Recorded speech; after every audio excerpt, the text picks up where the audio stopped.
Well, hello, hello, hello. Welcome, welcome, welcome to Mr. Enty Lawyer. How are you? I am great, Paula. Thank you for having me. I'm so happy you're here. You have no idea. Well, you do. You know, I'm a big fan of yours. So, I want to first I want to welcome you, and I want people to go and check out your Patreon account. It's amazing. I've been watching your show. I was laughing so hard with the thing with Molly, because Megan Small, sorry. Because I love those podcasts. You guys have such amazing voices. I love it, and I encourage everybody to go watch, Anti Lawyers Patreon. Also, I'm going to be showing the links to his Instagram and also YouTube, because thank God he's posting a lot on YouTube, on his site as well. So I'm gonna be showing you, and I'm gonna leave you all the links because it's juicy as usual, everything he posts. Okay. So, Andy, before we get into all the kinds of things, I am blown away. What happened with Justin Timberlake? Is he bringing sexy back? I don't know. He got a little DUI action. But if the thing is like if you are making that much money, like when you have somebody who's like your permanent driver, why would you on earth take the chance to get a DWI? Because look, there's a lot of people who probably have said, you know what, I'm gonna just take the chance. And they don't want to spend the money on Uber. They don't want to come back the next day for their car. But this is a guy who's got, tens of millions of dollars. Why are you going to get DUI? It's just so strange. But I mean, they say that it was pretty bad, Andy, because he went through a stop sign, and he went through a stop sign, and then he was driving on the wrong side of the road. It sounds very like Nicole Richie, who once drove on the wrong side of the 101 freeway, and which is different than driving just on the wrong side of the road. I mean, this is a woman who drove on the wrong side of the freeway. So, yeah, it's bad. And I just don't understand. If you have, first of all, you don't even need to have a lot of money. If you have an Uber account and you say, look, gosh, I've had too much to drink. Here's 20 bucks. Get me home. And this is a guy who's got 20, 30, 40, 50 million dollars. He's like, I'll take the chance. I don't even know why he did that. And apparently he resisted arrest or something like that. He made them go to his whatever it is that he was at his home. They brought him in, like they handcuffed. I saw the things. I'm like, I mean, that is insane. Like you say, I mean, why, you know what, buddy? Or get one of your friends to drive you. He was lucky he didn't kill anybody. He did have a very good looking mugshot, Yeah, yeah, he did. He's hot. He does look like though. No, but I was shocked. I woke up to those news today and I said, "Oh my God, I'm so glad I have NT here tonight." Because I mean, I have to ask you, does he have a drinking problem? Because that could be it too. Because I've heard that he's not so nice. He's not nice, but I've never heard that he's a drinking problem. But yeah, it was a good looking mugshot, though. Yes, and we got to give him that. We got to give him that. No, I wanted to also talk to you about, what do you know about Northwest singing at the Lion King? I'm so curious about that. How did this girl end in the 30-year anniversary of the Lion King looking like Big Bird on stage? How did that happen? Because I've seen I don't fault her because she's a No, kid. no, exactly. She's 10 years old. You can't fault her. Um, so there were many people who auditioned, and there were people like I think it's four or five who had really done really well, and they were doing a like a third or fourth callback, and just like okay, I want to go for this, and then they said sorry, we've got somebody for the role, and the person that they had obviously was Northwest, and all these other people who are actually talented and who had auditioned like three, four, five times, sometimes even more, were like, nah, we don't need you. And I think it's because they thought, okay, it's great. We're going to get a little bit of buzz from the Kardashians, but they really didn't need the buzz because it was already sold out. So I'm not sure exactly why, but it didn't, it just made the Kardashians look so bad. It's very nepoistic, Yeah. and again, Northwest, not to blame, but it's just like, oh, we know what, we're just going to put our daughter in this and she's going to get it right. Yes, okay, good. We're going to put her out in front of everybody, and it's obvious when you look at it, she has no idea that she's doing poorly. It's going to be a couple years down the road when she looks at it and goes, oh, I was really bad. I was laughing so hard. There's that part when she's singing, and I'm happy to be king. He was like, I mean, that was brutal. Did you see the TikToks? I mean, I feel bad for the kid, because the internet is forever, and so that I don't think she's gonna live that one down. No, it was really bad, and I feel bad for her. Yeah. And I don't understand why, like, mom was like, "Oh, you're gonna be perfect. You're great. You're amazing. You sound great," when it's really not the case. No, I know. But I wonder who designed that outfit, because apparently Kim Kardashian, I'm just going on rumor here. She didn't like the outfits of the Lion King, and they thought that she would stand out in that little big bird outfit. Who designed that thing? Do you know who the designer was? I heard it was Ye who did that. Well, it wasn't Yi who did it, but I mean, the thing is it kind of looked like they took some yellow sweatpants and just kind of cut them and said, here you go. I'm not sure why they did that. It just made things even worse because all the other outfits were so professionally done. And then you have this, and it's just like, it just looks so much worse. And just to make clear, because a lot of people came and said, "Well, it wasn't you didn't have to pay to go there." I heard that was a proper show. People paid to get in, right? Oh, yeah, they paid. It was expensive to get in. So I don't understand when people say, oh, they didn't have to pay in. Yeah, they had to pay. They had to pay a lot of money to get in. So this was not free. This was not something that's just like, oh, it's okay, because we didn't have to pay. They had paid a lot of money. That's insane. So I've been wanting to talk to you about that, because so I can imagine being a parent and one of the kids, that audition over and over and over, and then comes Northy and takes the ice cream. That's insane. And what have you heard about JLo and Ben? Are they divorcing? I'm actually of the opinion that they're not going to divorce. That's just me. Really? And I know that everybody else will say, oh, they're going to divorce. They're going to divorce. Here's my reasoning is that on Father's Day, Jennifer Lopez said some very nice things about Ben Affleck. So that's the most recent. Prior to that, she went to the graduation of Ben's son. Mm-hmm. So she didn't have to go to either one of these. She didn't have to say anything nice. I think that she is working her hardest to make this actually continue. I know TMZ has said, oh, the divorce is imminent. They're selling the house and everything. I'm not of the opinion that they're actually definitely going to divorce. I think that they actually have a chance to be together. So I'm going to say they're working on it. You think so? But they are selling the mansion. I heard that they put it in the market, didn't they? They did put that on the market. However, Jennifer Lopez loves to look at properties. She loves to look at houses. And, before they bought that one, she looked at 90 different houses. You're kidding me? No, 90. And she's looked at like 20 or 30 in the last 3 or 4 months in New York. She is just a person who likes to look at houses.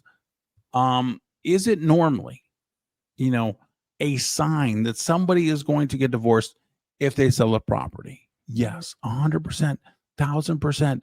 Exactly. Yes. In this particular situation, I'm not convinced that that's the reason. But he did move out. Isn't he rented something in Westwood or Brentwood or something like that? He's in a $100,000 home. Yes, he is renting something in Brentwood. However, again, he's filming The Accountant and he's directing it. And he is just like, I got to work, I got to work, I work, I got to work, I got to work. And she's like, cool.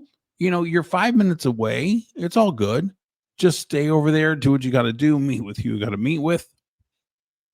So I don't think that really has anything to do with it. He's filming I love that movie, The Accountant. I hope it's as good as the first one, because I really like the first Accountant movie. I thought it was kick-ass. But wow, so you don't think they're gonna divorce? Because it's all over the place. They're saying, oh, they're getting divorced, and JLo, she's just like that. Her mom turned on him, and all these rumors. So you're betting money from your insiders is that they're not gonna divorce yet.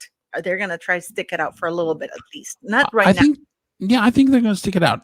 I could be very contrarian about this, but I think that they're working it out because of the fact that, listen, if they were getting divorced, why on earth would Jennifer Lopez go to the graduation of Ben's son? If they were getting divorced, why would Jennifer Lopez shout out Ben Affleck on Father's Day? If they were getting divorced, why would they continue to each wear wedding rings? If they were getting divorced, and it just goes on and on and on and on and on. So I think that it's not saying that they won't get divorced. I'm just saying that they continue to work things out. So I don't think we're going to see a Bennifer split. We're still going to see a Bennifer. It is a very good question. I think that for right now, I'm on Team Bennifer not splitting. It doesn't mean that it's not going to happen in the future. Yeah. I'm just saying that they are doing things that seem to me like they're in therapy. They're working things through. It doesn't mean that they're going to be together forever, but at least they're trying. Well, and let's hope they make it work, because this is like Jennifer Lopez's fourth wedding, something like that. Like hopefully I'm going for that. Her fourth time is the right one. You never know. And I wanted to ask you about Hilaria Baldwin, Hilaria with an H, of course, with a silent H, which I will be extensively covering in my channel, by the way, guys, because I have Latin heritage, and I am actually. I can't believe, is Alec Baldwin broke? Okay. First of all, it's not Hilaria. It is Hillary. And she has no Latin background. She just wants to think that she does. And she's named her kids with various Latino names. Yes. She has gone all in on naming her kids Latino names. But she's not Latino. She's from Boston, and her name is Hillary, not Hilaria. And she likes to think that she is a Latina, but she's not. And I think that she thinks, okay, here's the deal, is that Alec Baldwin can't get a job because nobody's going to hire somebody who killed somebody. And regardless of the fact, he's going on trial next month in July. And all they are going to determine is whether or not he is responsible for the pulling of the trigger, stuff like that. But he did pull the trigger. Yeah, he did. Because the Helena is not going to end up dead if somebody doesn't pull the trigger. Yeah. So Alec, that's the way the cookie crumbles, Right. So Alec Baldwin pulled the trigger. Now, that being said, it's like, okay, there's some varying kind of things here, but he can't get a job because nobody wants to hire somebody who is a killer. Yeah. So they look at Hillary and say, hey, we know you're thirsty. Would you like a reality show? She goes, oh my goodness. Oh, yeah. God, I would love a reality show. I would do anything for a reality show. And they go, oh, great. We've got one for you. Fantastic. I love it. I love it. I love it. And so they have this reality show, and I think it'll be interesting. Hillary had a chance to be on the Real Housewives of Beverly Hills. However, Kyle has always had a kind of open invitation for Hillary, but she would have to go to the West Coast. She would have to relocate. She would have to live over there. And Alec's like, I'm not watching all these damn kids, so you got to stay here. So she's not able to go do the Real Housewives of Beverly Hills. So what's the next best thing? Our own reality show. Oh my! Do you think he's getting paid good money though for that? Because after all, he's Alec Baldwin. I think that they're getting paid like more than maybe like a basic reality star. But you have to also say, are you really okay? We're all going to be interested in the first episode. Okay, yeah. That's fair enough. But after the first episode, are we all really going to be all that interested in what is going on with Alec and Hillary and their 13 children? No, not really. We've already seen it. Every single show, and this is going to be on TLC, every single show on TLC involves dozens of children. You know, like, oh, we had octuplets. Oh, we have 10 kids. Oh, we have 4 sets of triplets. You know, whatever it is, we've already seen it. So I don't think it's going to be all that popular. And I don't think it's going to last longer than 1 season. Wow. But do you think what happens if he ends up in jail? Because that's a real possibility. It is a real possibility. Hannah Gutierrez Reed, who was the armorer on the show, is in jail. And she has asked to be released pending appeal. And it's not the longest sentence in the world. I think it's like 18 months. So if Alec is convicted, it would probably be a similar amount, like 18 months. Now, Hannah has said, you know, I really don't want to testify. It's just not my thing. And the prosecutor said, okay, fine. It's not your thing, but you're going to stay in jail while everything's pending appeal. And she goes, you know what? Maybe I really would like to testify against Alec. And so I'm going to go ahead and do that. So yeah, so Hannah Gutierrez Reed, she got sentenced, I think, to 18 months in jail. So if Alec's convicted, it would probably be a similar amount. But Hannah is going to testify as to what, you know, she thinks. It doesn't really matter because Alec pulled the trigger. He did. But here's the thing, and I'm very anti-Alec. But look, you have an armorer, you have an assistant director, you have some other people involved in the prop department and stuff like that. And they hand you a gun and they say, it's clear, it's clear, it's clear, it's good. And then Helena says, you know, okay, aim and fire. Like, you know, pretend like you're actually in the character thing. So Alec does that. It doesn't change the fact that I'm still going to call him a killer actor because he did actually pull the trigger.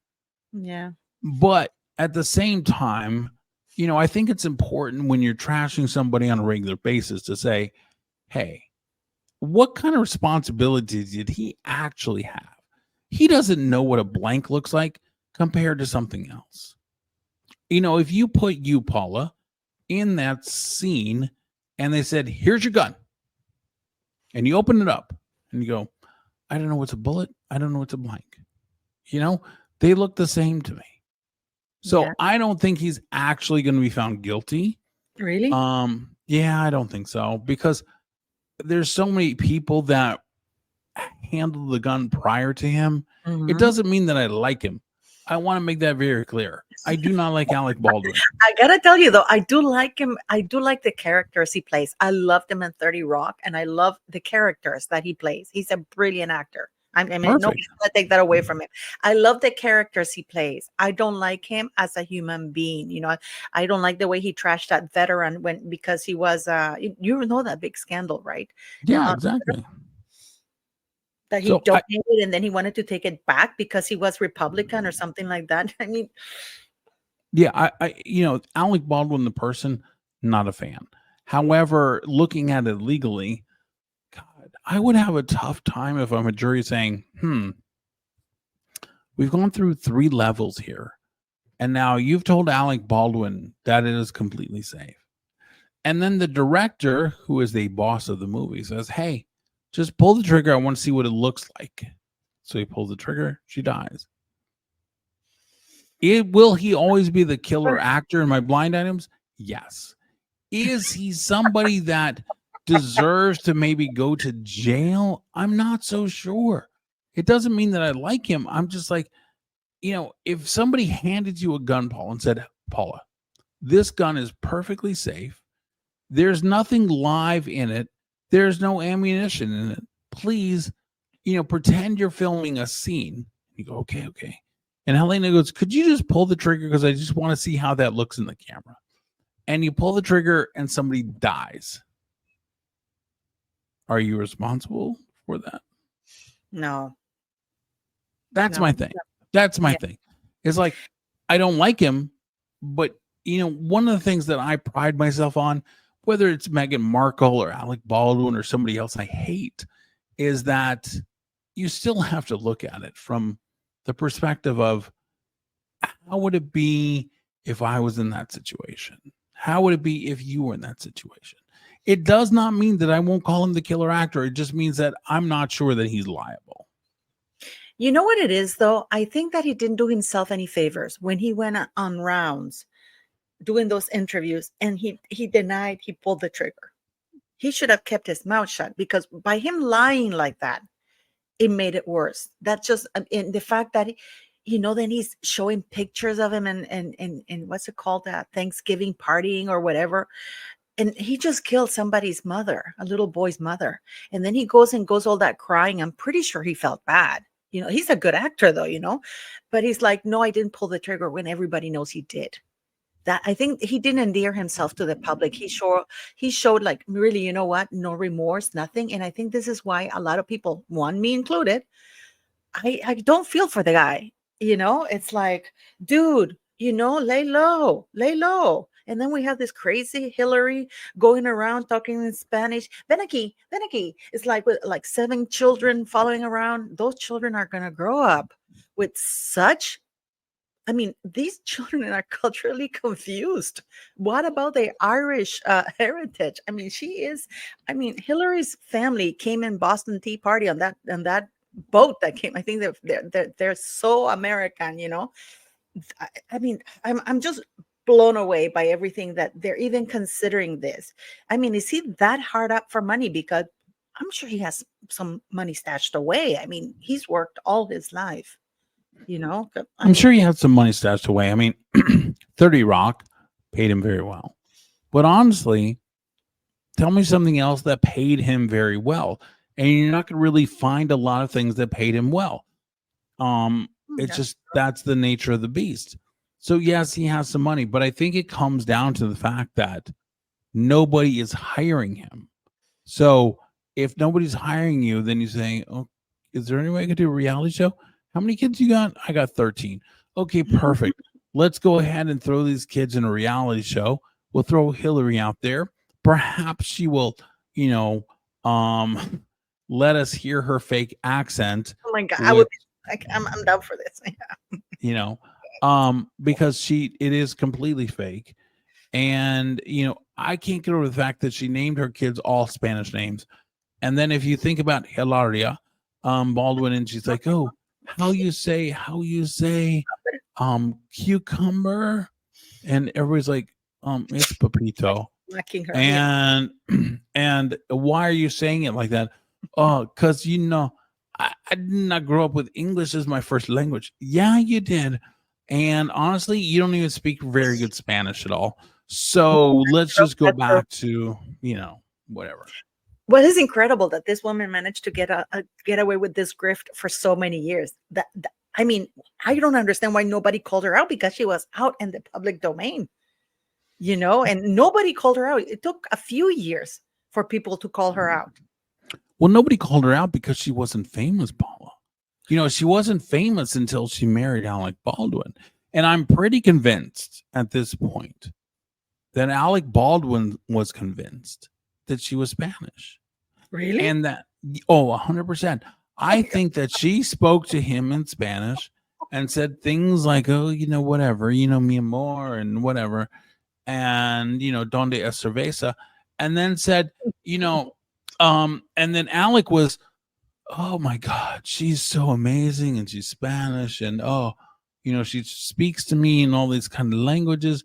I think that Alec was actually bamboozled, but he can't admit that he was. So he just like, oh, she's perfect, she's perfect, she's perfect. There's a lot of like iffy kind of stuff going on there. Yeah, the thing is, I was thinking about that because he's so arrogant. He wouldn't want to admit that he got grifted by a D-list person. Like, she was a ballroom dancer or something. This is such a sad end for such an A-lister, in a reality show with 7 children or 8 children, like Pedro, whatever, I don't know the names, like Penelope, and all these names. And they all speak Spanish because of their culture. It's insane. There are no Anglican names among the children. No, they're not. No, and her name is Hillary, His name is Alec. But Hillary Hayward Thomas. It cannot get more American than that. that is extremely waspy. And she has decided, you know what? I'm going to name all the kids. I'm going to give them like Latina names and stuff and everything. And yeah, but I'm pretty convinced that Alec had no idea that she was not, of Latina heritage. And until later on, and he's like, what can I really do about this? We already have like 3 kids now. So I guess I'll just double down and then add another one and let's have 7 kids. And she's always been very thirsty. She's always been on the cover of magazines and things like that. And she, if you go back and look at my blind items, someone was saying, oh, she's pitching a reality show about this. She's pitching a reality show about that. And then she finally got it to stick. But it's because Alec kind of screwed up and he needed a gig. And so they're like, hey, if you do a reality show, we'll pay you as much as you were making on whatever show. Oh my God. I'm just looking at the names. This is really bad, Enty. Carmen Baldwin, Rafael Tomás Baldwin, Leonardo Ángel Charles Baldwin, Romeo Alejandro David Baldwin, Eduardo Paul Lucas Baldwin. I mean, what? I mean, who names their kids like that? Who names their kids like that when you are full on whites from Boston, Massachusetts? There is no Latina heritage inside Hillary Baldwin, but somehow she has convinced herself there is. And so she says, oh, Rafael, and the thing is, she can't even speak Spanish to them. So, it would be one thing if you said, oh, Rafael, ¿cómo se llama? Or something like that. And Rafael goes, oh, muy bien, muy bien. But Hillary says, that's the extent of my Spanish. But the thing is, these names, it's like she goes, what is the most Spanish sounding name I could have? And let me name my kids this. It's totally wrong.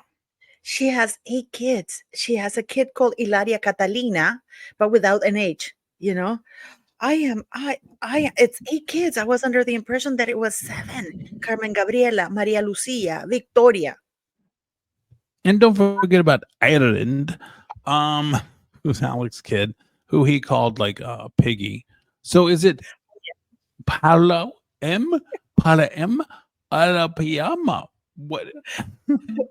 What the hell's going on? I would pay good money to be inside the head of that woman for like a couple of minutes to see what her thinking process is, because she's Rachel Dolezal 10.0 in my very humble opinion. And look what happened to Rachel Dolezal, but it hasn't happened to Hillary Hayward Thomas. It's insane. See, and that's what you need to do, is you need to call her Hillary. And everybody, if you're out there and you want to go to Reddit, you go to Reddit, Hilaria Baldwin, and they call out every single last thing that she's ever done. But I mean, I think the ultimate, what makes the Reddit, I think they started the Reddit after the whole, how do you say, cucumber? And it's like, okay, check. You have spent literally 6 weeks outside the United States in Spain. I understand what you're trying to say, but you have only spent 6 weeks outside of the country. It's cucumber. We don't need to say papito. It's cucumber. Okay. So let's just go ahead and call it cucumber, because you know what it is, because you've never been out of the country. Absolutely. You know what, Enty? You're absolutely right. Well, I am going to be down for it. And I'm going to, because I think this is going to happen around the time he's having the trial, right? In July as well, or no? I think that they've already filmed most of the reality show for the first season. And Really? yeah. And I also think that there's not going to be anything about the trial. Not one word, not anything. It's going to be muy quiet. Yeah, and I think that they don't want to bring it up.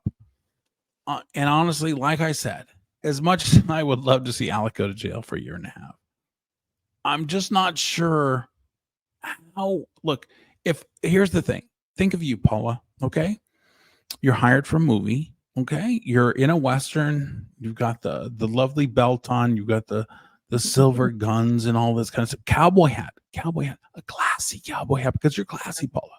So you've got the classy cowboy hat and you've got it on, and your armor comes up to you and says, everything's great. It's fantastic, Paula. And by the way, love the cowboy hat.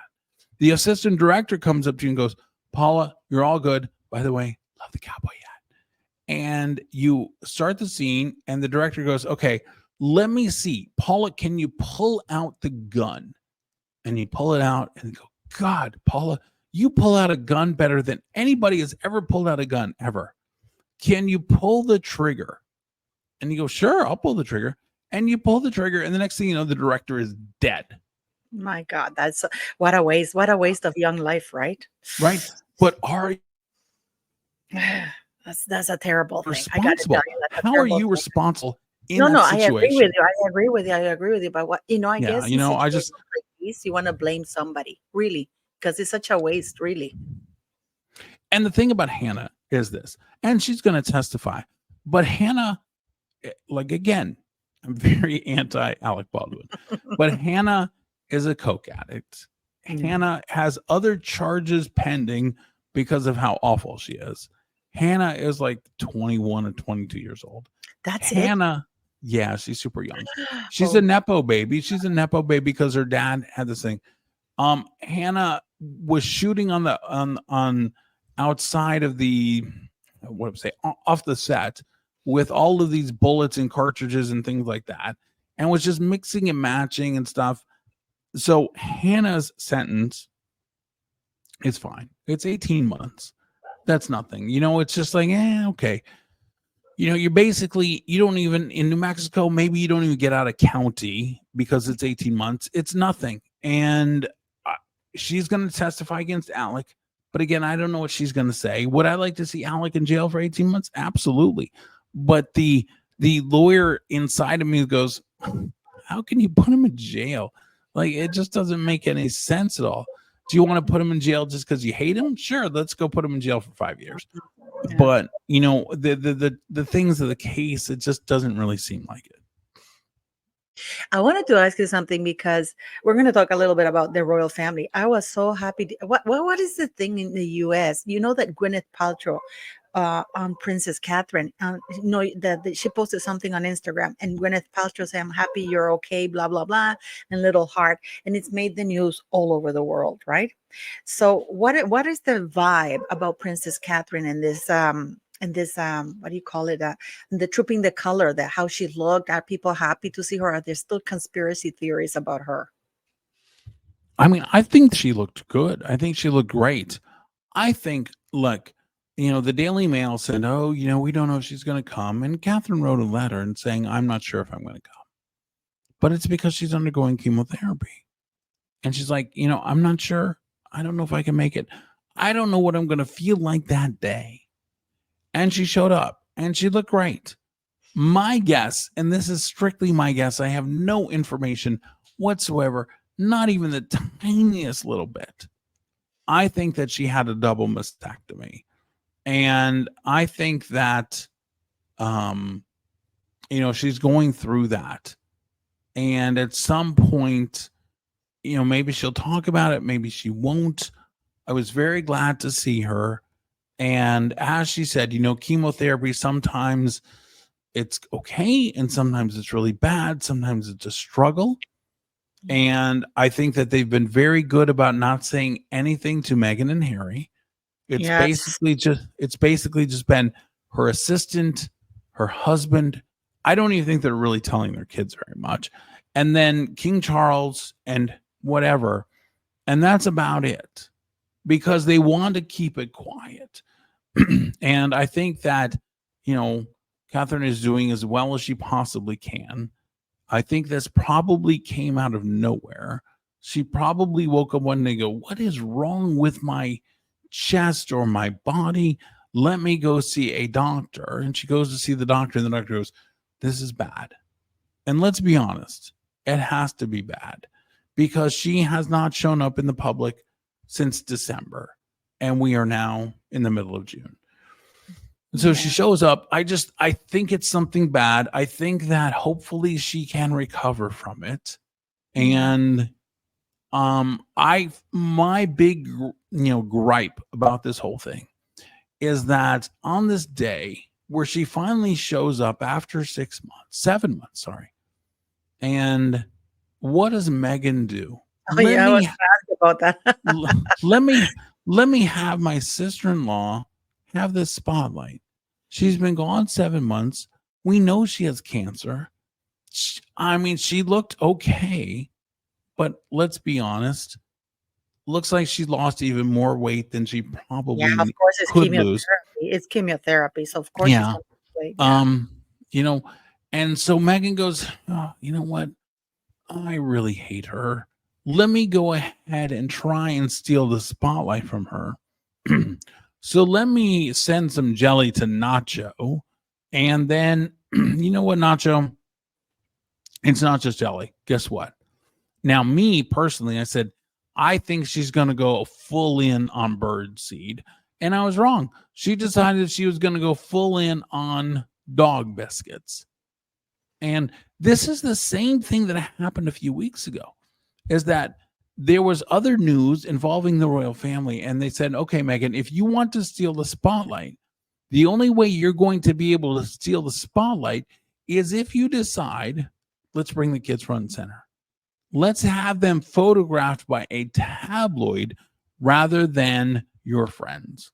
Let's have them come front and center. Let's take some photos. And they're like, we know we really don't want the attention that much. And then we knew. Here's the thing, is that this is what bugged me to no end. And I talked about it on my daily on my podcast, is that the Daily Mail has this reporter who is supposedly tied in. And I have always said that when Harry and William were in England, the only time I ever got any royal gossip is if they came to Canada or America. I don't have any connections. I don't have anything. I've never assumed or implied or said that I have anything. The only time I have anything is because of the fact that Meghan, when she's in the United States and her friends or acquaintances or whatever, I hear things.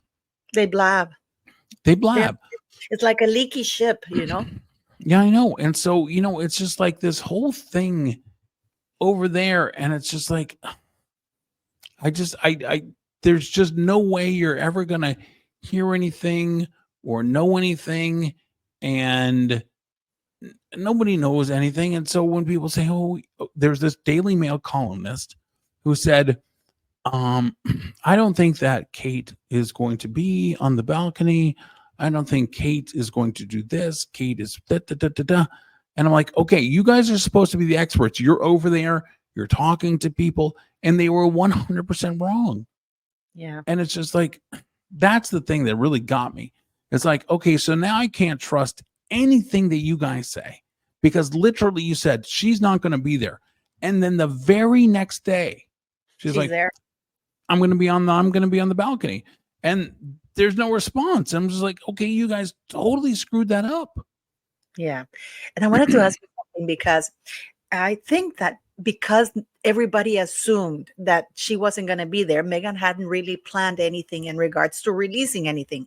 But because it was such a short notice, she couldn't really plan something grand. So this is the thing that really gets me, because it was almost 1 a.m. in the morning when Ignacio Figueres posted in his stories on Instagram the jam and the dog biscuit with the dog next to the jam and stuff like that.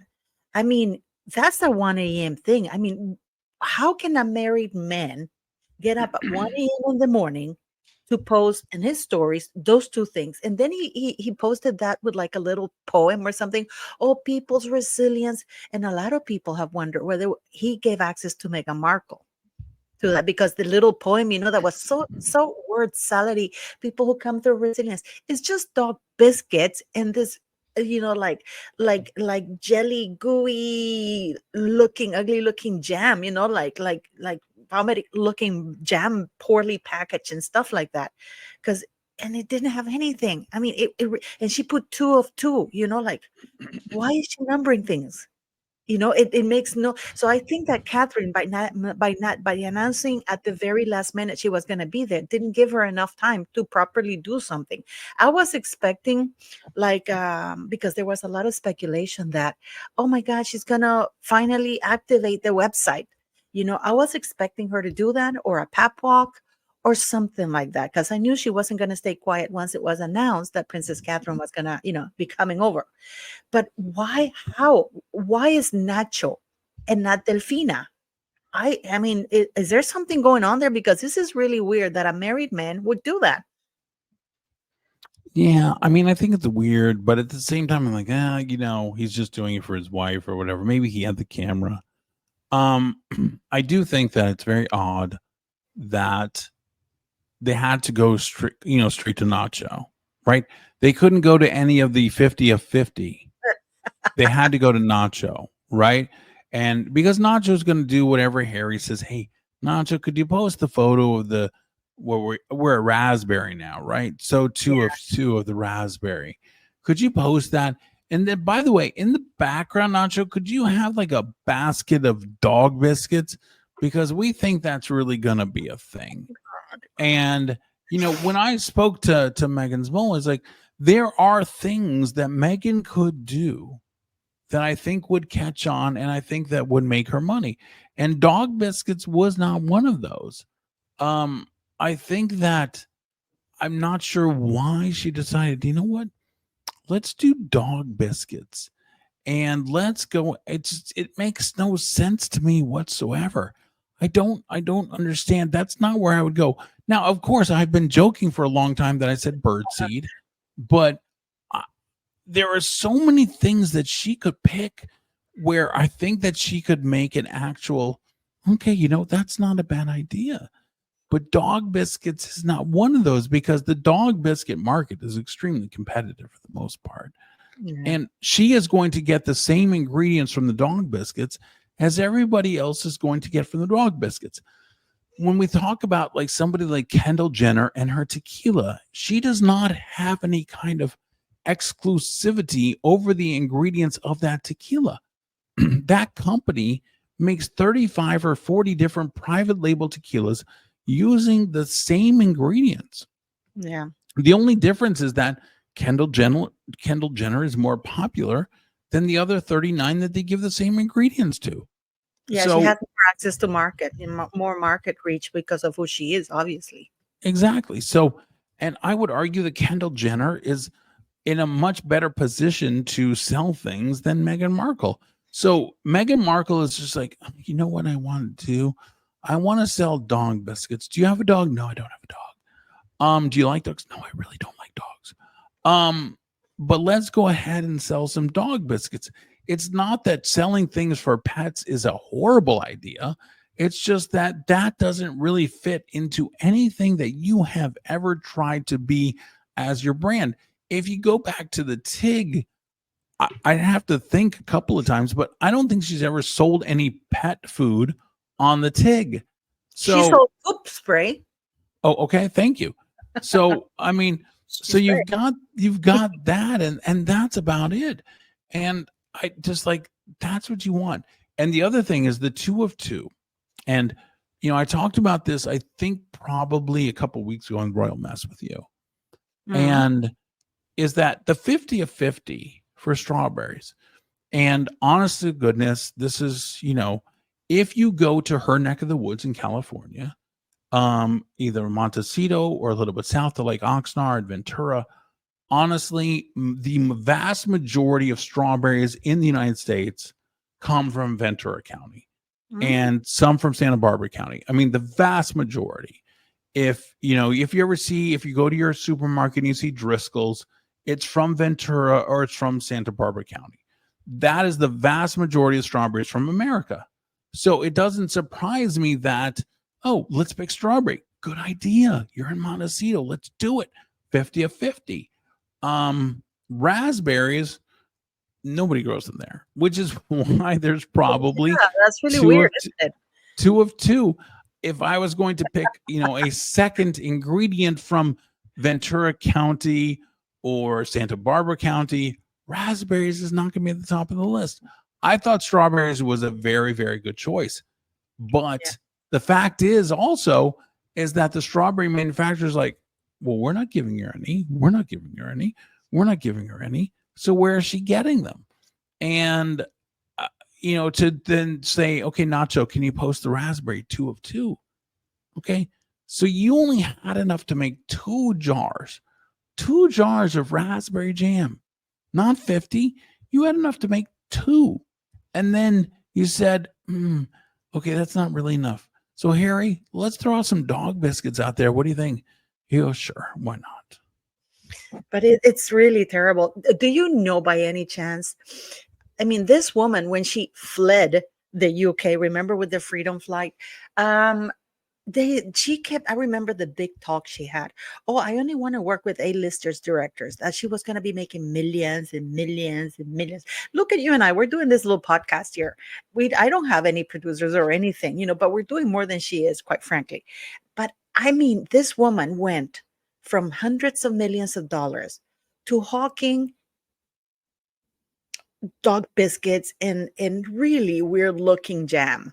I mean, what about WND? Where are we landing with Ari Emanuel? Has he given up on her? Well, it's kind of like this. Is that, and again, I talked a little bit about this with Megan's Mole.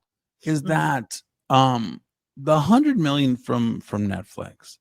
That's if every single marker is made, and they haven't made any of those markers. Okay, and then Spotify, I have deduced that Spotify probably gave them much more upfront than they probably deserved, which is one of the reasons that Bill Simmons called them grifters. Because let's look at this. Let's say Spotify said, okay, we'll give you 20 million. And let's say it was the same kind of deal as Netflix, and they only give 6 or 7 episodes. And so Spotify says, okay, well, here's $700,000. We're not going to call them grifters. That's not, it's just, okay, you got paid more than everybody else, but you're not necessarily grifters because we're only paying you, say, like 100,000 an episode. But if you this massive amount of money and you don't do anything for that amount of money, then you say, oh, they're grifters. And that's what Bill Simmons called them, was grifters. You wouldn't call them grifters if not only grifters, lazy fucking grifters. I mean, he's very specific, I know. Bill was very specific. But that's kind of the thing. So I don't think that they have a lot of money, which is let me take that back. Harry has got money. Meghan has no money. Really? Meghan, tell me, Paula, what Meghan has earned over the last 5 or 6 years. Tell me. Well, no, but I mean, she has all that jewelry, that blood diamonds things, and she's gotten a lot of jewelry from being married in the royal family, from her marriage and stuff like that. Great. Okay, let's say she got $1 million in jewelry. Let's say she's got $1 million in jewelry, Paula, which I don't think. But let's say she's got $1 million. She and Harry divorce. She says, I got to sell this jewelry. How much do you think she's going to get for that $1 million in jewelry? She's going to get a couple $100,000. Yeah. Okay. She's going to get a couple $100,000, which is going to get her through a couple of months.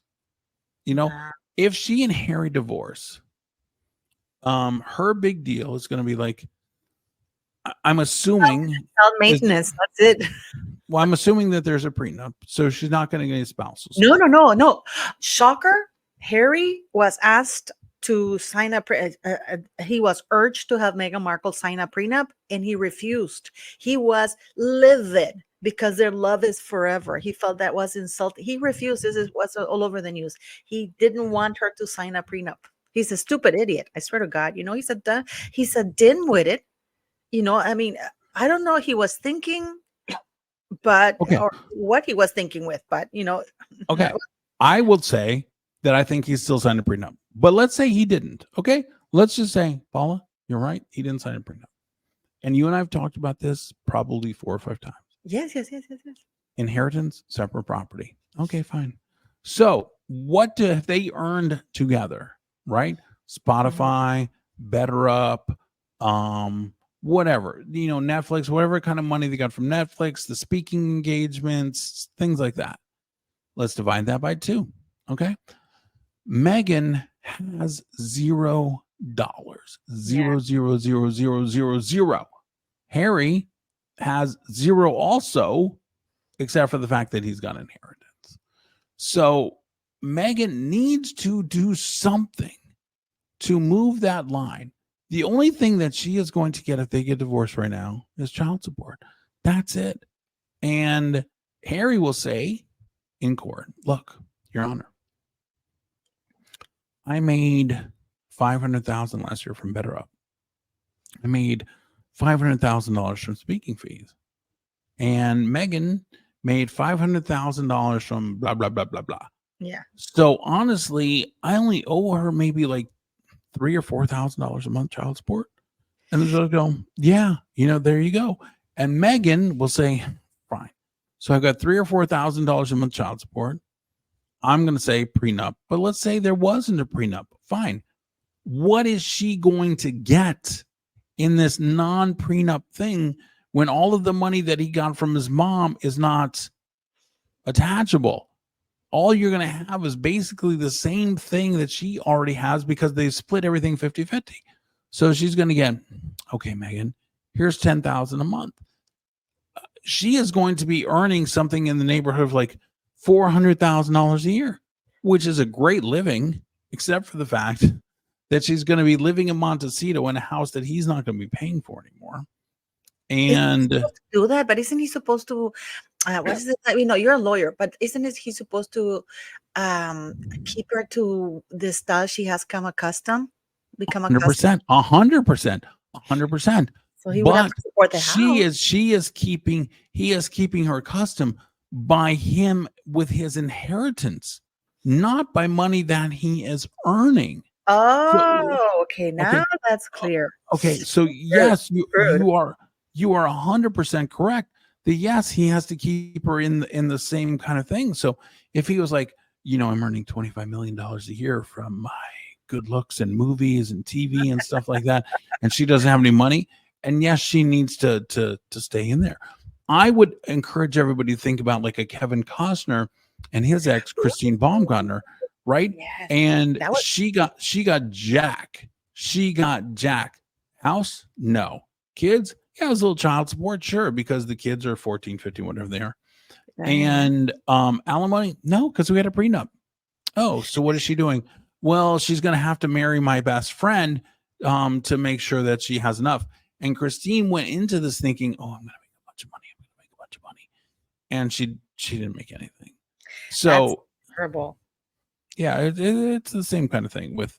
No, but what do you think is happening with that cooking show? Because I heard whispers that the chef that Netflix was really angry because Meghan Markle didn't want to do the promo, and the chef was really upset, and people are really unhappy on that set.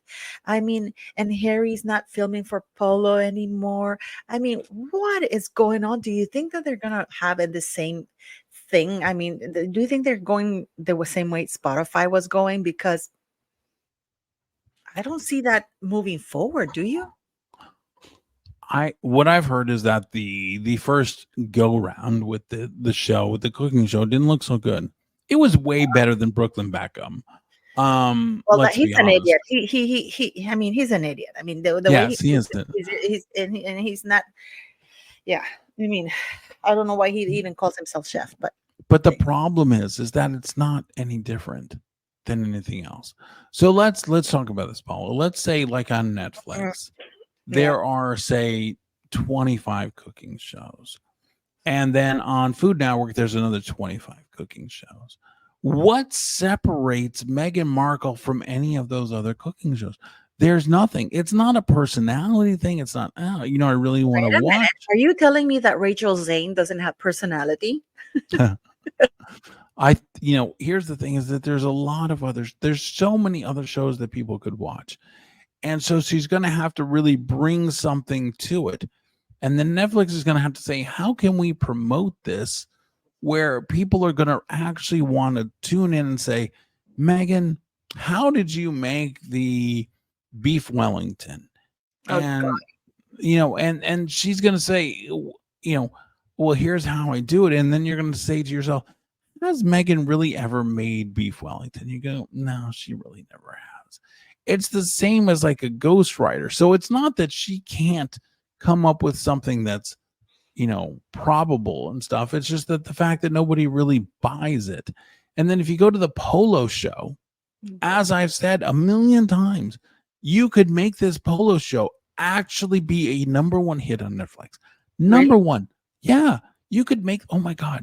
If you made this Polo show in the same vein as like a Vanderpump Rules or a Real Housewives or whatever, you can make this show just kick butt where people would just like, oh my God, I gotta watch.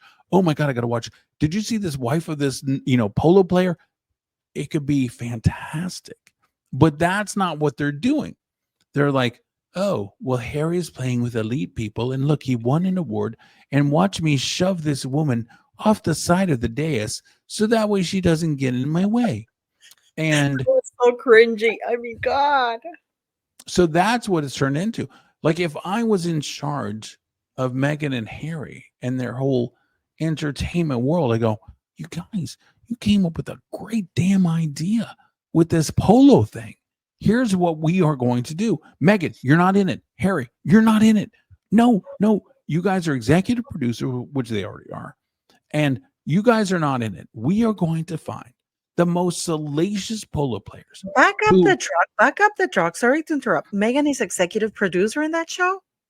yeah, it's funny because in the cooking show, Oh Megan's my executive producer, God. but Harry is not. And in the polo show, Megan is executive producer along with Harry, even though Megan's not really involved. So, but if I'm like this person, I'm like, okay, you guys are executive producers. Here's what we're gonna do. We're gonna find the trashiest, damn lowest common denominator people in this polo world, and we are gonna make a schwack ton of money. And that, my friend, is how you're going to get involved in the producer business. And then if you want to do meet me at the lake, fantastic. But in the meantime, let's do the Palm Beach Polo Club. Let's go out to Santa Barbara where you guys live. Let's do the Santa Barbara Polo Club because we have some people from Southern Charm who are in the Santa Barbara Polo Club. Let's do this. Let's go overseas and do some polo club there. Look at all the franchises we have. You guys could be the next Real Housewives. And no, because we just want to have Harry and show how he can play polo so well with Nacho. And look, he's got the award, and that's just fantastic. Because they don't think about it like that. With me, I'd be like, gosh, let's just make this the most horrific kind of show we could possibly make. And that's the problem with Meghan, is that she's just like, okay, I've given you some ideas on how to make money with your brand. And you said no. I've given you some ideas on how to literally corner the market on some really trashy reality television and have an entire like Housewives type franchise. And you're like, no. And that's what Bill Simmons, go back to what he said. He's like, I sat down with Harry and I said, here's an idea. Here's an idea. Here's an idea. Here's an idea. And he did none of them. And that's the thing, is that there are so many. If you want to be a TV producer and be successful, I bow. I said, the polo idea is amazing. Think about how popular Formula One is on Netflix. Think Yeah, about yeah. all But I these, love right? Formula One. I love Formula One. Right. But polo is the same damn thing. It's just, it's a different sport. And there's rich people and there's crazy things going on. And you guys could lock into it. But instead, it's like, oh, we play polo and here's the award. It's just so high and mighty and proper and stuff, instead of saying, look at this crap. Look what we could do. And look at these people cheating on each other and all this kind of stuff. And they just lose it all. But you know why that is, Enty? This is just my theory. I believe that they want to make it about themselves because they believe they're that hot. They are both narcissistic because they think that they are that special, and Meghan Markle, now that she's a duchess, she feels that doing those kinds of things are beneath her because now she's a duchess, she's royal. So this is why they're full of themselves. They're both boring because they're both very boring. I mean, Meghan Markle's the way she speaks, and now she's sounding like, what's it called, that girl's name? The Theranos girl, Elizabeth Holmes. Now she's talking like this. It's like, what are you inhaling, woman? It's like they're full of themselves, they're boring, they're word salady, and they don't want to share the spotlight with anybody. This is, like you said, people have good ideas. The problem is that these ideas do not include them being center stage. It includes them being in the sidelines. And Meghan Markle loves that camera. She does. And honestly, I think that the people that they must have working with them just say, oh, Meghan, that's a great idea. Let's just do it like that. And if I were there, I would say, look, you have struck gold with this polo thing. And I will continue. I've said it before like a dozen times. I will continue to say it. You have struck gold with this polo thing. You have access to these people, and you could really make this and turn this into something that could compete with the Real Housewives, because there are enough places around the world that play polo that are high and elitist and have all these things that you could make this and turn this into something. And instead you're like, no, we want to make it something completely different, which is going to be boring to everybody, and it's probably not going to get out of the pilot stage. And then you have your cooking show, which everybody's like, okay, fine, you got a cooking show. We don't believe that any of these recipes are actually yours, and you're boring, and we really don't want to watch you cook.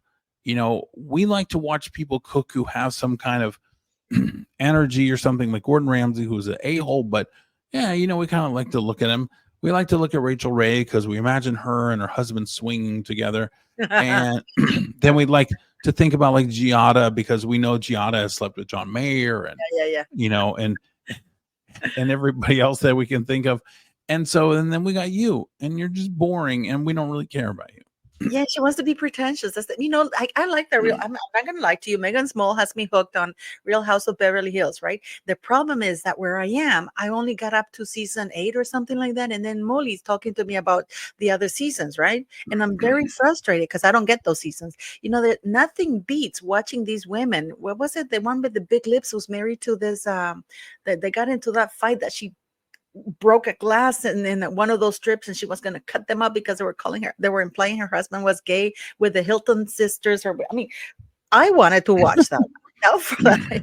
Yeah, I'm saying like the polo thing is a natural winner, and the fact that they aren't capitalizing on that, and they're just trying to do something like, oh, here's how polo works, and here's Harry up on the stand getting a medal, and that's how we want to do it. And I don't know, maybe they think it's tawdry and cheap to go the other way, but television and producing is tawdry and cheap. So if you're going to go that way, just go that way. You're not trying to make A-list Oscar movies or anything like that. You're not.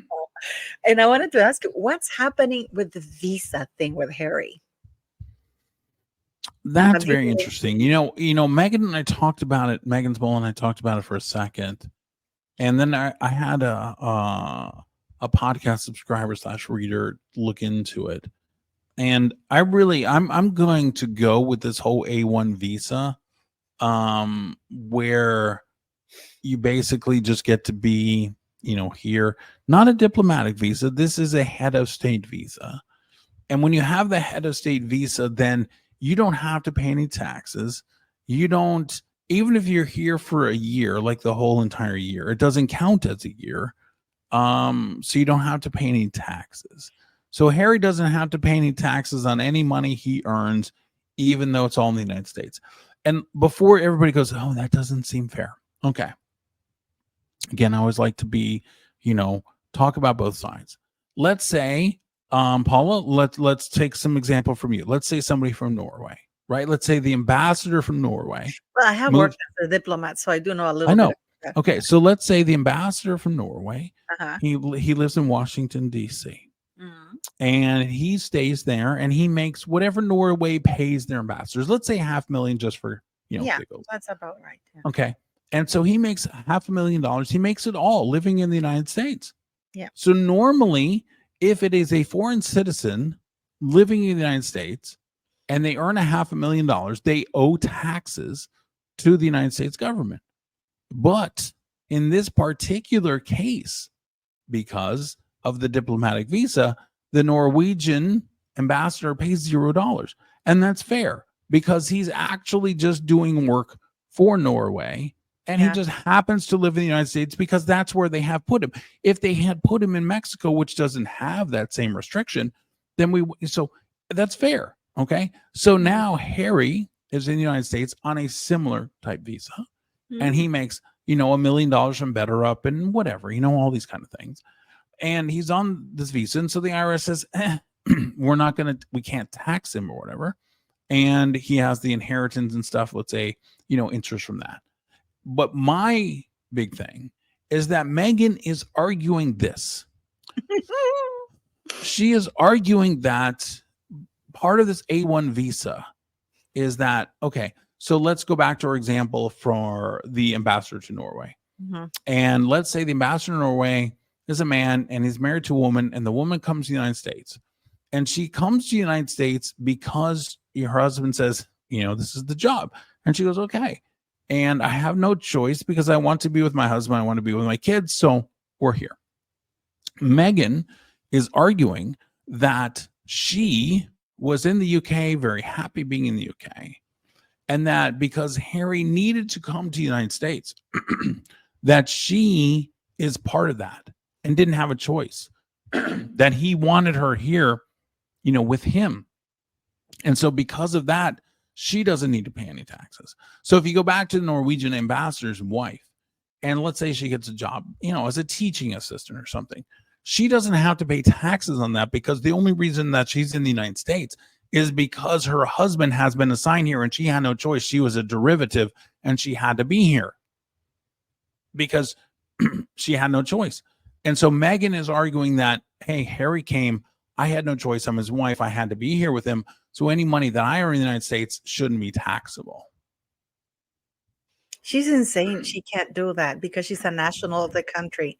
And I know she's a national in the country. I got that. I'm just saying that she is arguing that she was perfectly happy in the United Kingdom, but that Harry wanted to come to the United States. And because he wanted to come to the United States, that she had no choice but to come to the United States with him. And therefore, under the terms of the code, is that her status is derivative of his.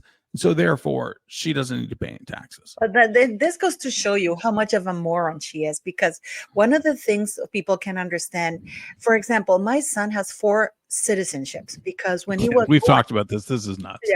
Yeah. And she's just, this is the levels of stupidity. This is why Meghan Markle will always be an unemployed, D-list mattress actress who thinks that couch casting is a sport. Because this is why she's hawking jams right now. Because she, this is a woman who falsely claims that she worked at the embassy in Argentina. No. She did an internship paid for by her father. It was an unpaid internship, 5 weeks. But it's absolutely insane because she is an American citizen. It's irrelevant that Harry is there in any visa. And she's so stupid because she's gone on national television and all these interviews saying that she was happy to leave, that she couldn't be there, that it was bad for her mental health. I mean, this woman, I really wonder if she's really normal or if she's really there, Enty, because it's like, who's advising this? I mean, if you were a lawyer and she comes to you and you're switched on, and she comes to you and she just spews all these things out of her mouth and that are stupid, what would you tell her? It depends. I mean, but here's the thing. If she told me, all lawyers, the first 2 words out of their mouth are, it depends. Am I guilty? It depends. Should I pay taxes? It depends. We always say that. Those are the first 2 words out of any lawyer's mouth. That's how you know if they're a lawyer or not. It depends. Here's the thing. So if you're asking me literally, I would say if she could make some kind, okay, no lawyer is going to go out and just make some kind of, specious argument that doesn't make any sense. But if she could come to me and say, look, Harry wanted to move to the United States. It was Harry. Harry wanted to move. I didn't want to move. I was perfectly happy. I was perfectly happy in the UK and wanted to go do like some Kenya relief fund. if she can come to you and say it was Harry, if you are a lawyer, you're going to say, okay, it was Harry's idea. So then she came with him. And so the derivative, I wouldn't have a problem making that argument for her. Do I believe it? No. But I would I would make the argument for her. So it's not it's not right to ask me the question as a lawyer whether or not I would make the argument for her, because I would probably make the argument. I would make the argument for her. Yeah. It doesn't mean that it's right, and I think that ultimately she'll end up having to pay taxes. Yeah. But she's paying taxes on nothing. No, that's true. She's not making anything, is she? No, she's not. She's not making that's any money. terrible. You know, Enty, I actually I did a video because I went in that rabbit hole about Meghan Markle's love life from the time she got married to Trevor Engelson until Harry. I was blown away.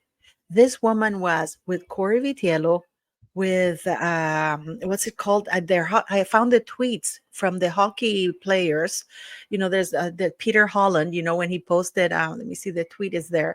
Peter Holland posted, Meghan Markle, you know, you make me feel like one in a million. No more talks from you because I found out you're married. You know, like. Here it is. Peter Holland in November 5, 2014. Meghan Markle, I'll pick you up at the airport. That's not the one. Let me see. Is this one? This is on November 2nd, 2013. Meghan Markle, part of me wants to unfollow you now because I found out you're married. No more one in a million talk. I mean, and then she's posting these articles that in 2015 she went solo to Iceland. And then I found all the pictures with Corey Vitiello and her attending a wedding in Iceland for Corey Vitiello's friends.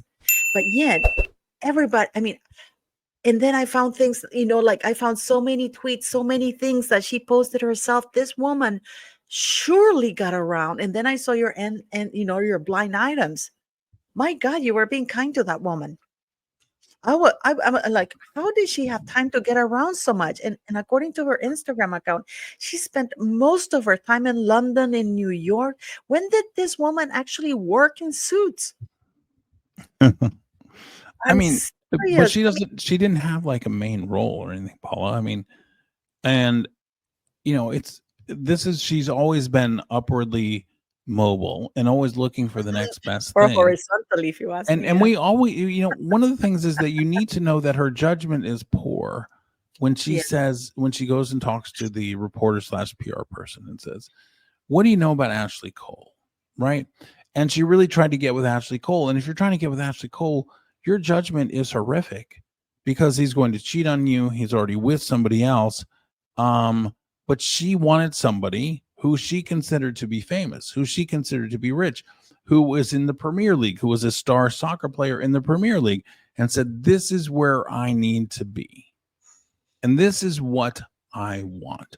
I don't want to have some third-class chef in Canada. I don't want to have whatever. I want to have an A+ list soccer player in the Premier League.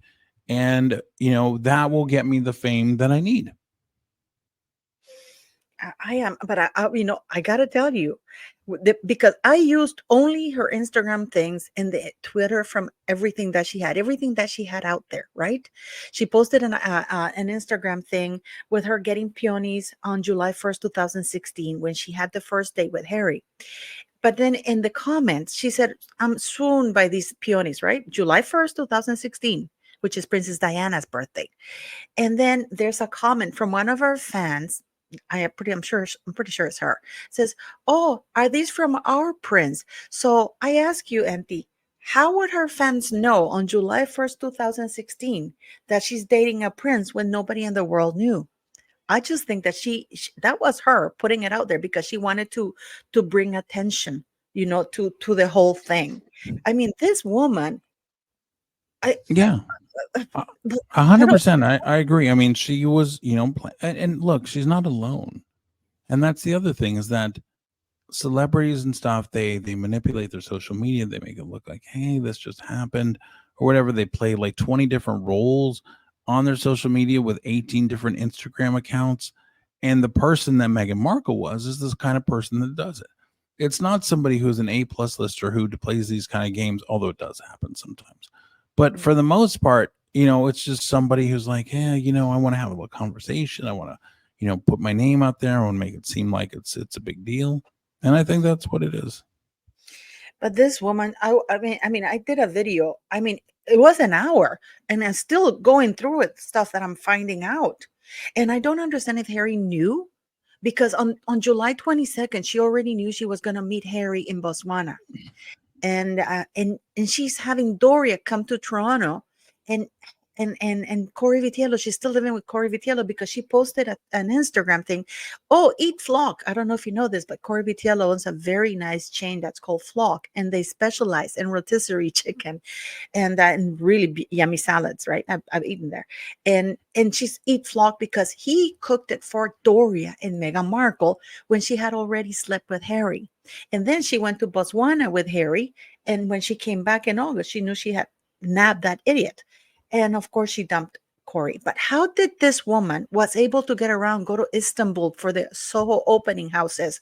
I mean, they would fly this woman across the world for 48 hours for Soho house parties as a carpet filler and VIP entertaining people.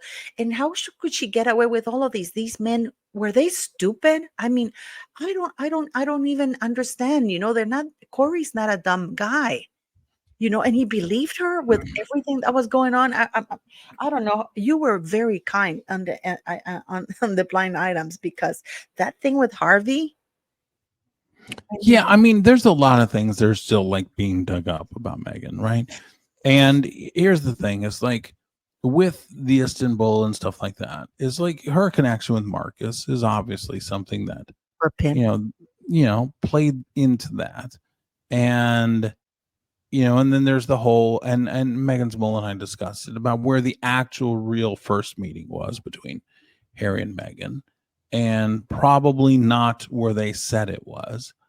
And Meghan was somebody who was perfectly willing to go to wherever it took to find somebody rich and famous. If some sheikh from the UAE had come to her and said, oh, you're the greatest or whatever, I've got 6 wives or whatever, but I think you're amazing, and I'd like to give you $20 million to marry me, she'd go, that's where Meghan would be right now. Okay, so don't kid yourself. She wanted to go where the money was or the fame. So the money. So like I said, if a sheikh came by and said, here's $20 million, will you marry me? Oh, absolutely, I'll marry you. Or somebody who was extremely famous, who she thought was famous, like somebody like Ashley Cole or something of that caliber. So Meghan was just looking for the next step up, and she was always looking for the next step up.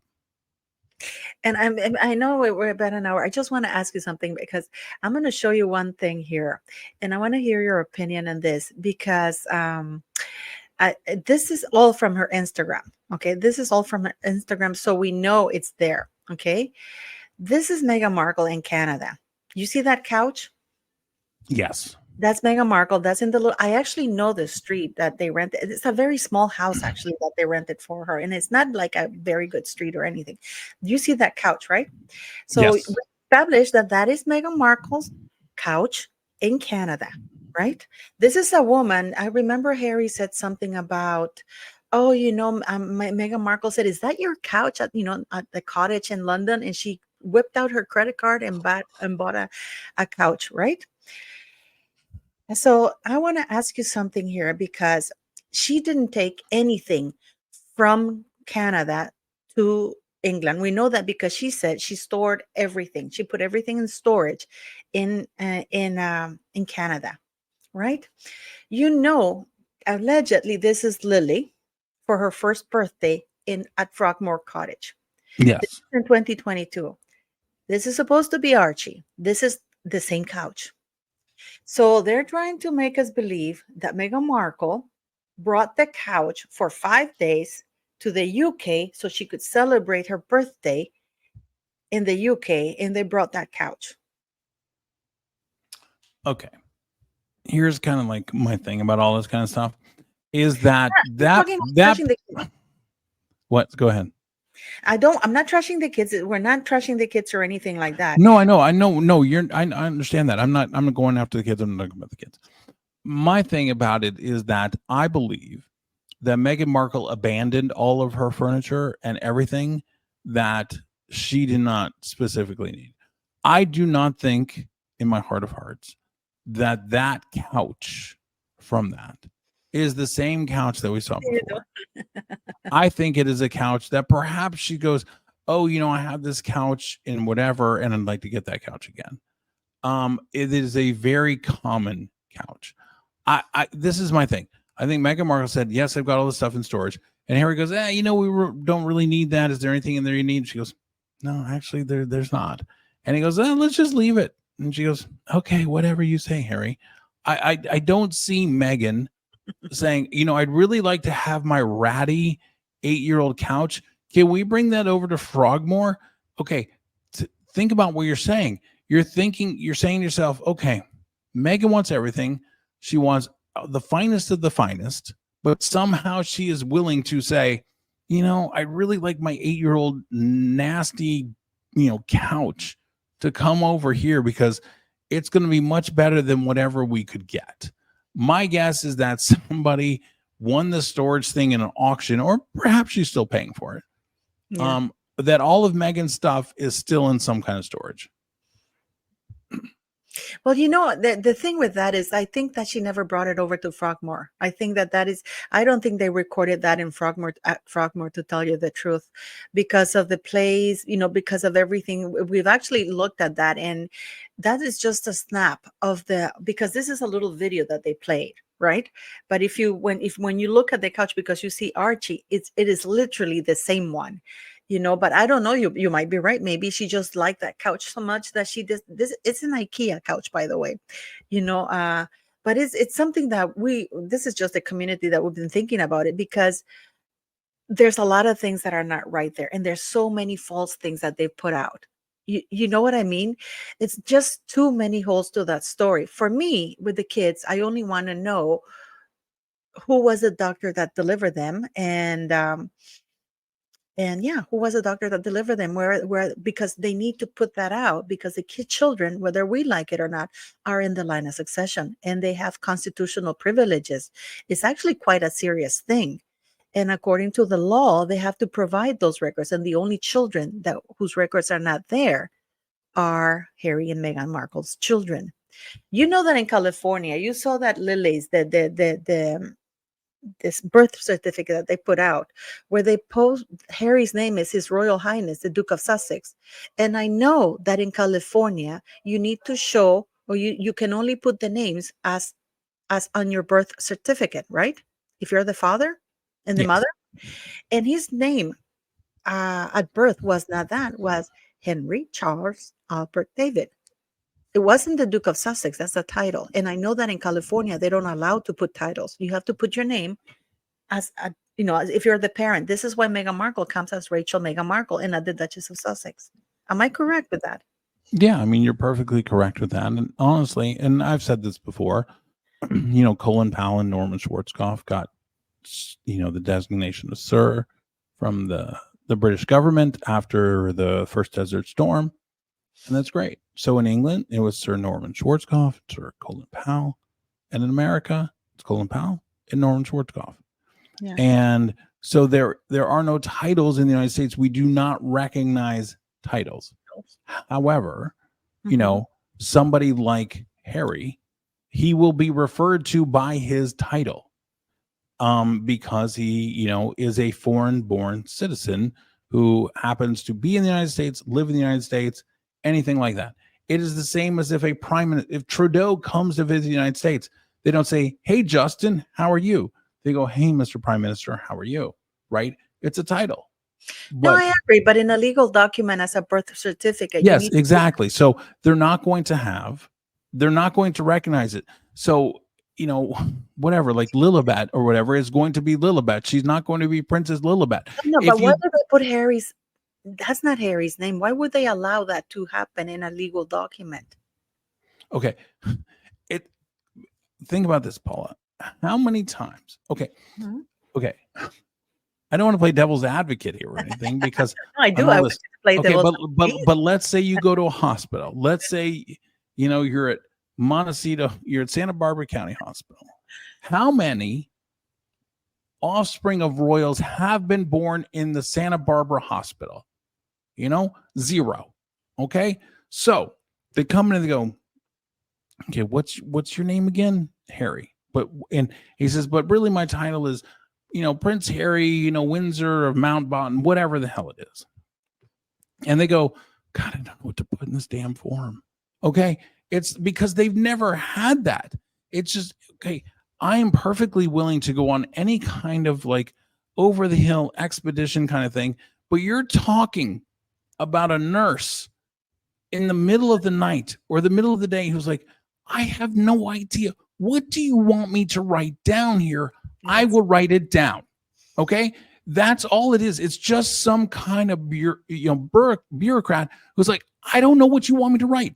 Okay, you want me to write, Prince, Harry, of Mountbatten or whatever? I will write it because I don't know. I don't know the law about titles and stuff. I'm a nurse. I'm a traveling nurse.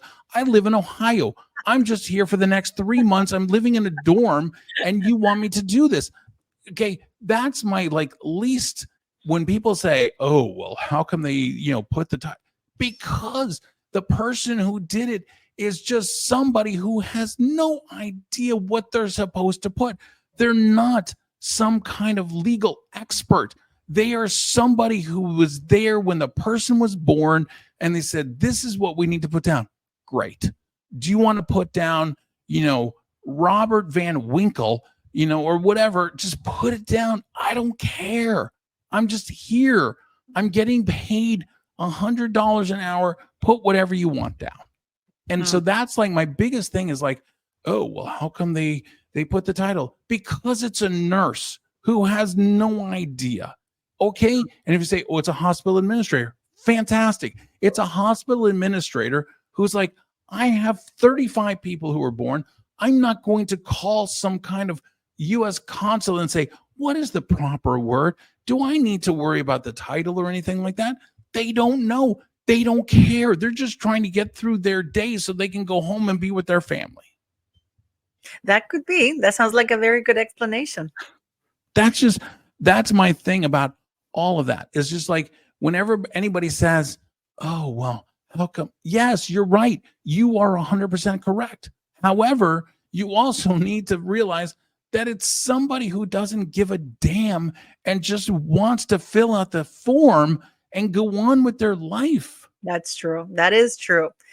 And finally, what do you think is going to happen with Meghan and Harry? Because I mean, they're going awfully quiet after Nigeria, other than the jam.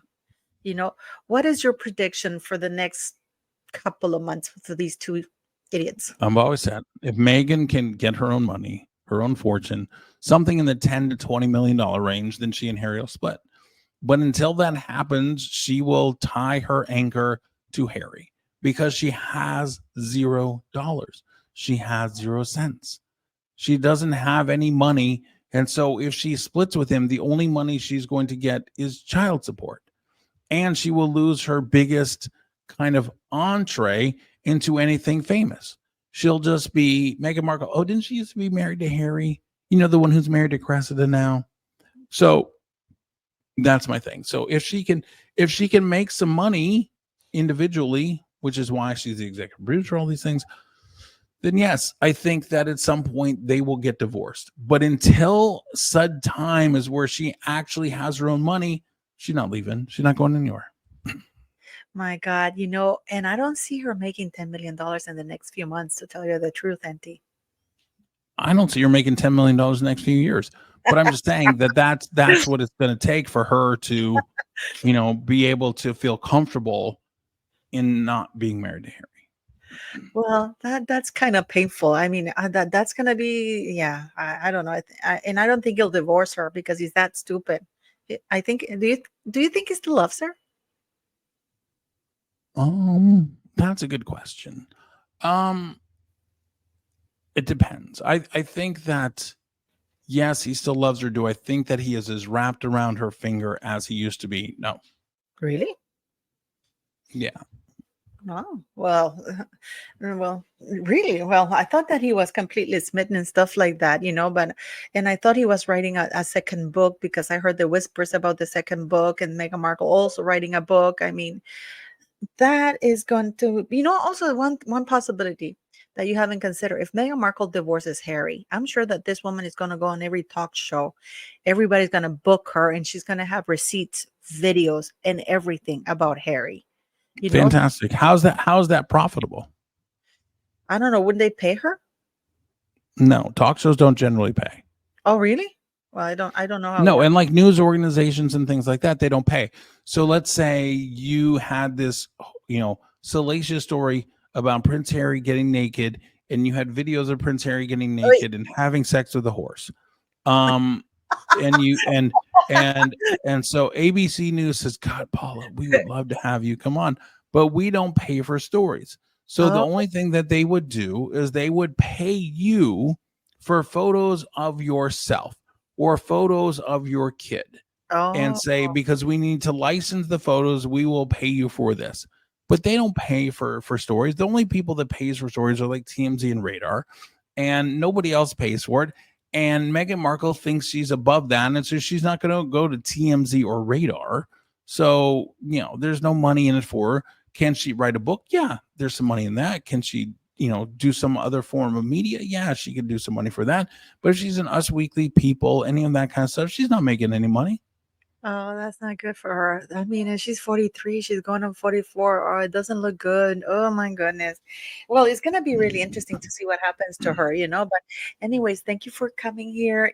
Thank you very much, Enty. Of course, go subscribe to Enty, to all his I'm gonna leave the link on the video description and in the comments because you need to go subscribe to his Patreon to sign up, follow him on Instagram. Please follow him on YouTube because he's posting a lot of stuff. And you post quite often. I'm like one boom, boom, boom, boom. So that's very good. I love it. So please go follow him. And thank you very much for coming, Enty. As usual, I love having you here. Hey, thanks for having me, Paula. I always love being with you too. Oh, so cute.